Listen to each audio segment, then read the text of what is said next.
Good morning, South Park. Hey, it is a little chilly this morning, and you can tell fall and old man winter is on the way. Today is Monday, September the 9th. September the 9th. Hey, we just had a quiz on Friday, so I wanted to go over all the answers so everybody knows exactly what's going on. All right. Moms and dads, if you're watching, these are the notes that they should have in class. Now, we do these together on their Chromebooks electronically, and I just wanted everybody to go over the test questions and the answers together so everyone knows how everything is being set up. The very first thing, there were 10 questions. And the very first question is, how many possible emergencies can be in Pennsylvania? And right here is where you'd find the answer. So the very first question is the very first thing that they typed down on whenever we started back a couple weeks ago. There are top 10 possible emergencies in Pennsylvania. Here they are. All right, they are fires and floods and winter storms and tropical storms, tornadoes, thunderstorms, going on one with the flu pandemic, hazardous materials, earthquakes and landslides, nuclear threat, dam failures, and terrorism. Now, this is all from the Pennsylvania government, and the reason why we do this is because we use the emergencies and we go right into our weather chapter that talks about hurricanes and tornadoes and flooding. So this is a good way to start off the year. It's valuable information they should know, then they can hopefully share with you guys at home. And you get updates from the Commonwealth of Pennsylvania about possible disasters and how to be prepared for them throughout the year. So it's a really great program, solid information that the Commonwealth of Pennsylvania gives out.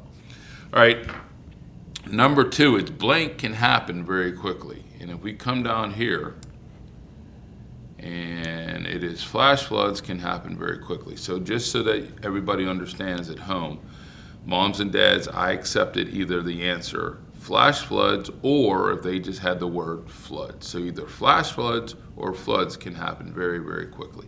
So once again, the first few questions, right in front of us,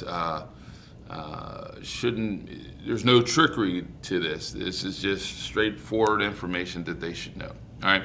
Number 3, blank is the top reason people die in fires. If you slide down here this is also something we added in with pictures. This helps the kids study a little bit. Gives them something fun to look forward to when we're in class. You can add in your pictures, and if it helps somebody understand the concept a little bit better, I'm all for it. Fires, if you can go here. Oh, the top reason people die in fires is smoke inhalation, breathing in smoke, not burns. Now, just so everyone's clear, on the test, I accepted either smoke inhalation, I just accepted the word inhalation, I accepted smoke, or breathing in smoke. So there's some range of answers that I would accept. They have to be in those, in that range, obviously. It doesn't have to be the word smoke inhalation. As long as it's close, I would give them credit for it. The next one, number 4, winter storms are known as deceptive killers. Winter storms are known as deceptive killers. The reason why they're deceptive killers is the weather itself doesn't kill you, but the effects of the weather, either traffic accidents or the loss of power might unfortunately cause a death. So they're deceptive killers. So that was answer number 4. Number 5, blank brings high winds and serious flooding. And if we go down here to tropical storms, tornadoes, thunderstorms. Now in class, to save time for typing, we said tropical storms we just labeled as TS, tornadoes we labeled as T, and thunderstorms we later labeled as TH. So the very first note under that, there she blows right there. Tropical storms bring high winds and sometimes serious flooding. Now, once again on a test, I accepted either if you wrote out the word tropical storm or if you just wrote TS, I accepted either one. Once again, there's a range and here to help everybody out. and we should be good from there. 6, 7, 8, name 3 hazardous materials. You slide down to hazardous materials, right here, hazardous materials are substances like chemicals, liquids, and gases. Chemicals, liquids, and gases. All right. Number 9, blank or a sudden fast shaking of the earth. It's under the earthquakes and landslides section. And an earthquake is a sudden fast shaking of the earth. Now, if you notice the last couple notes, because we learn something new all the time, anything that I thought was extremely important, I told the kids to start highlighting them. So if you notice how, if you look up at the beginning, things weren't highlighted, but as we go on throughout the year, things will start to become highlighted. So, for instance, right here, this is where we started to highlight notes, hazardous materials, liquids, chemicals, and gases. So they're already there. And number 10, landslides can happen. And if you go down here, landslides can happen in all 50 states. And notice here that 50 was already in a different color because I wanted them to know that that is very important. So anytime we start putting things in different colors, we know it's important.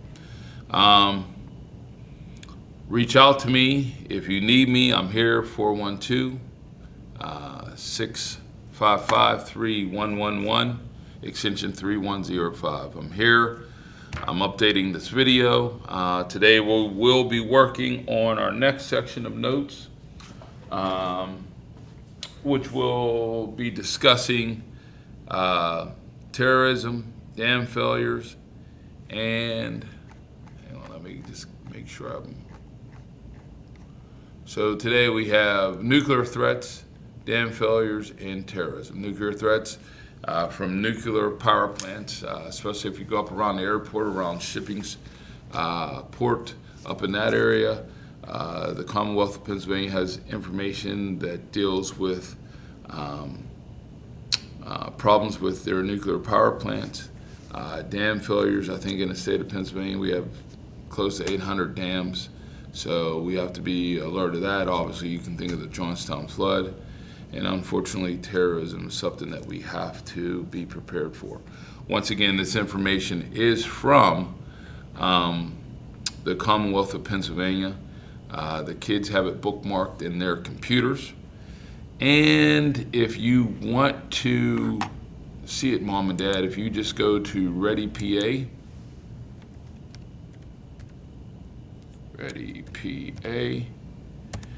you click on that. It's an emergency preparedness guide.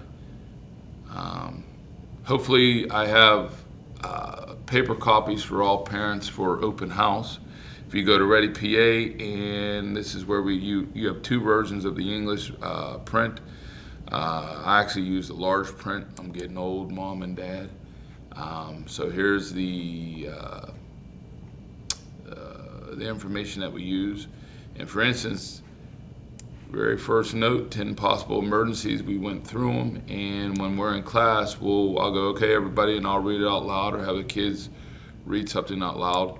And this would be the very first note. Flooding is the most common natural disaster in Pennsylvania.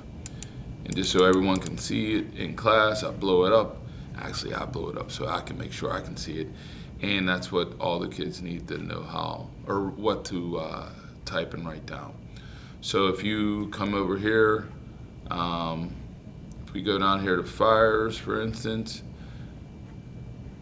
the top reason people die in fires is smoke inhalation, breathing in smoke, not burn. So that's where we get the notes from. So, all right, hey, I'm here if you need me. Hopefully I see everybody Wednesday at open house. And please have your questions ready. Like I said, give me a call if you need me, email me. I'm available day and night, and I'll get back in touch with you. All right, hey, as always, go Eagles.